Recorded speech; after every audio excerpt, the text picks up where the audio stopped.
Welcome to CookingaRound's channel. Welcome once again. Guess what? Halloween's around the corner. Do I have a special Halloween treat for you? And it is easy to make. The kids are just going to love it. Trust me, I've done this many times and the kids will go crazy for this on Halloween. So, let's get started. Welcome back to my kitchen. Guess what? Halloween's right around the corner. And I'm going to do something for Halloween. What am I going to make? Halloween worms. The type of worms that squiggle around in the dirt. Now, can you hear that call? Well, if you can't hear the call, that means I didn't do it correctly. So anyways, what we're going to do is we're going to do a chocolate pudding base, and then I'm going to show you what I mean by the worms. Now, there's basically three ways to do this. You can use the instant chocolate mix, which all you do is add milk, butter, stir, and you're done. This one still requires heat, so I wouldn't give this one to the children. If you want the children to prepare the food from scratch, I would suggest use this type, but with the cold infusion, which does not require any heat if you want to do that. But I'm going to do it from scratch, because I do everything from scratch. The only thing I don't do from scratch is mayonnaise and ketchup. It's too much work. But anyways, let's get going with this awesome recipe. You're just going to love this, and the kids would love it. So here we go. Okay, here we go. Get yourself a medium pot, and I want you to add about 2 tablespoons of unsalted butter, and I want you to move that around and keep the heat on medium low, and we're just going to wait for that butter to melt down a little bit. Okay, now the butter has been melted, and I want you to add 2 cups of milk. That's 1 and 2, and I want you to increase up the heat, and about 2 teaspoons of vanilla extract. That's 1, 2, and about 1/3 cup of your favorite cocoa powder, and you just put that in slowly and just keep on mixing.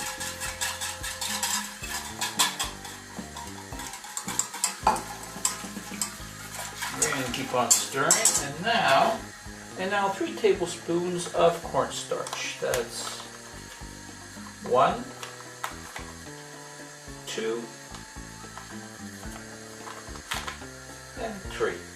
And let's get that all stirred. And I advise you to put everything in like this as it is cold. When it is cold, for you do not want this to turn into lumps. And I want you to keep on stirring that. And now 1/2 cup of white or brown sugar. And you keep on moving that around. Oh, is this starting to smell good? Yum. There we go. Now look how thick that's starting to become. Okay, so now we're going to bring this up to a boil, but I want you to keep an eye on it. Now you can see it is boiling, and I want you to bring it right down to a simmer, down to low, and I want you to keep on whisking it and scraping the sides and the bottom for about 2 to 3 minutes, and I shall be back. Okay, now it's been about 2.5 minutes, and what I'm going to do now, and I'm going to taste to see if I want to add more chocolate or not, and be very careful because this is very hot, and it's absolutely perfect, nice and chocolatey. So what I'm going to do now is I'm going to let this thing cool. Then once it's cool, I'm going to show you what to do with it next, and I shall be back. Okay, we're back. Now what I want you to do is grab yourself a plate and grab yourself a fancy dancy shredder, whatever, and I want you to use basically this size of cutters here. And I want you to grab your favorite milk chocolate. It can be dark chocolate, white chocolate, black chocolate, whatever chocolate you want. And I want you to take it like that. And what I want you to do is I just basically want you to shred the chocolate.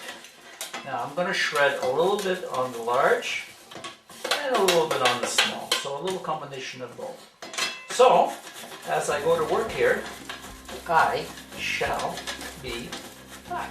Okay, welcome back here. Now I have a chocolate mixture here and I have a confession to make. This is not the same one you saw a few minutes ago. I started to put this together and start the video, and apparently my girlfriend came with her friend and they raided my kitchen and stole all the chocolate worms. So I had to come back, and what I did was I made double this time. So just look where it says see more and you can see the quantities, how to do this. But I made it exactly the same, except I made more. Now grab yourself a handy dandy spatula and grab some of these plastic cups, and make sure that that is warm or cool enough to go into this plastic cup where it's going to melt. And I just want you to take some and put it inside.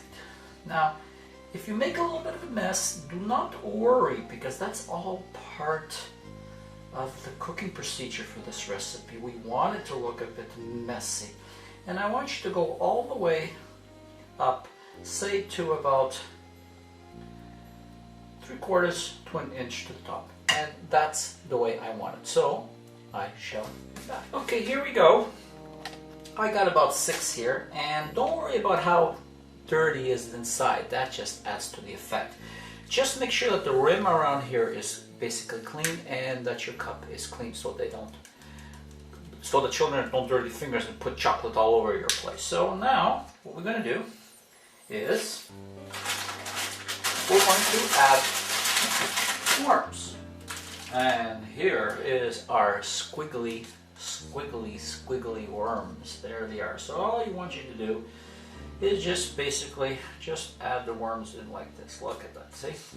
Just add about 3 or 2 and just stick it in.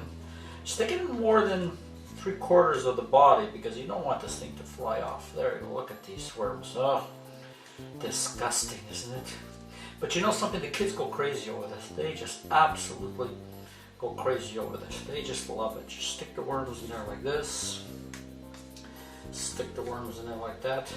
Don't worry about how it looks when the worm comes out of the dirt. He does not look like he is in a position to look elegant or graceful. So just shove them in anywhere you want, just like that. Look at those worms. Oh my God. They absolutely horrifying. The kids absolutely love this sort of thing. There you go. There's the worms. Are we finished? No, we're not finished. Remember the chocolate that we shredded? Your favorite chocolate? That is the dirt. And I just want you to sprinkle that all over each individual cup like this. Just like that. So, all I want to say now is thank you very much for allowing me to share this recipe with you. I hope it really disgusts everybody, but I know the kids would love it. And they usually go crazy over this. Thank you very much. Have a happy Halloween. And I hope to see you again on my next cooking recipe. Thank you and bye from Tony and Cooking.